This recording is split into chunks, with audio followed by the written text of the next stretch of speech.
देखिए exit poll पर तो मुझे लगता है अब तमाम जनता को और आप लोगों को भी विश्वास जो है वो लगभग ख़त्म हो चुका होगा। पता चल चुका है एग्जिट पोल जो है किस तरह की तस्वीर अदा करते हैं। हम खाली गोदी मीडिया कहते थे, अब एग्जिट पोल भी जो है गोदी एग्जिट पोल बन चुके हैं। देखिए हरियाणा में देख चुके हो आप किस तरीके का एग्जिट पोल और क्या नतीजे आए। उससे पहले लोकसभा के अंदर भी हम सब देख चुके हैं। और जहाँ तक महाराष्ट्र की बात है, मुझे लगता है कि लोकसभा के नतीजों को एक बार जो है नज़र दौड़ा लेनी चाहिए। बहुत ज़्यादा देर नहीं हुई, कुछ महीने ही 2-3 महीने ही बीते हैं लोकसभा चुनावों में, और विधानसभा चुनाव है कोई अलग होने वाला नहीं है, बल्कि उससे भी बुरी हालत जो है महायुक्ति की होने वाली है, बीजेपी की होने वाली है। पूरी तरह से विश्वास है, जनता का सहयोग है कि महाविकास आघाड़ी जो है उद्धव बाला साहब ठाकरे जी के नेतृत्व के अंदर जो है बेहतर प्रदर्शन करेगी। और एक दिन ही अब तो शेष बचा है, परसों जो है नतीजे हैं 23 तारीख को। आप देखोगे नतीजों के अंदर बम्पर जीत जो है महाविकास आघाड़ी को मिलेगी और महाविकास आघाड़ी जो है सरकार बनाएगी। देखिए लोकतंत्र की बहुत ज़्यादा हत्या हो चुकी है, जनता भाग चुकी है।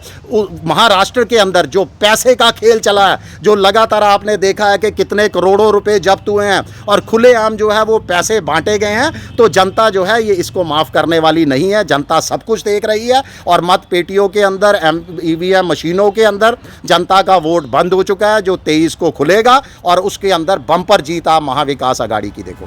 देखिए उससे पहले ही हार कर चुकी है। ये जो पैसे बांटने का दिया जा रहा था ना, ये पैसे इसीलिए बांटे जा रहे थे कि उनको ये नब्ज टटोल ली थी उन्होंने, जनता को भांप लिया था कि एक बड़ी हार जो है वो देखने जा रहे हैं। उस हार को बचाने की कोशिश की जा रही थी। कहीं ना कहीं जो है वो कई जगह पर लगभग 30 से 40 सीटों पर जो है पैसा बांटने की कोशिश की गई। ये तो आप एक ही एपिसोड पकड़ा गया, इससे पहले भी तमाम विपक्ष के महाविकास आघाड़ी के नेताओं ने खुलासा किया था, मगर चुनाव आयोग कुंभकर्ण की नींद सोया हुआ है, वो अभी तक कुंभकर्ण की नींद से नहीं जागा। और यही हाल यूपी के अंदर बाय इलेक्शन का भी है। वहां पर आपने देखा किस तरीके से पुलिस वालों ने कार्रवाई की, किस तरीके से अपनी रिवॉल्वरें निकाली गई वोटर के ऊपर, मतदाता के ऊपर, उनको जो है वोट डालने तक नहीं दिया गया और वोटिंग जो है वो स्लो कर दी गई। यही चीज़ें महाराष्ट्र के अंदर भी बहुत ज़्यादा स्तर पर हुई हैं। मीडिया ने नहीं दिखाई, मगर बहुत जगह पर खुलेआम पैसा बांटा गया है, मीट बांटा गया है, कई चीज़ें बांटी गई है, मगर चुनाव आयोग ने एक बार फिर जो है निराश किया है।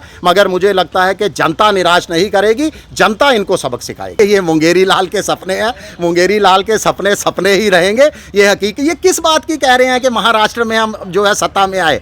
पिछले 2.5 सालों से किसकी सत्ता थी? बीजेपी की ही सत्ता थी। उससे पहले किसकी सत्ता थी? बीजेपी और शिवसेना की ही सत्ता थी। तो कई सालों से तो ये सत्ता में है। अगर उस समय नहीं काया पलट नहीं कर सके, हाँ ये महाराष्ट्र की काया पलट करके गुजरात की काया जो है वो बना देंगे। वो जरूर इन्होंने काम किया है कि महाराष्ट्र के सारे उद्योगों को गुजरात ले गए। महाराष्ट्र के अंदर घिनौनी राजनीति खेली, पार्टियों को तोड़ा गया, ना केवल शिवसेना को, अपने सहयोगी दल को ना केवल तोड़ा गया, हमारा चुनाव निशान ले लिया गया। और यही चीज़ें एनसीपी के साथ भी की गई। देखिए जनता जनार्दन है, जनता बिल्कुल सब कुछ देख रही है और इसका जो है वो बदला लेगी। जनता इनको कड़ा सबक सिखाएगी और 23 तारीख को उसका खुलासा भी हो जाएगा।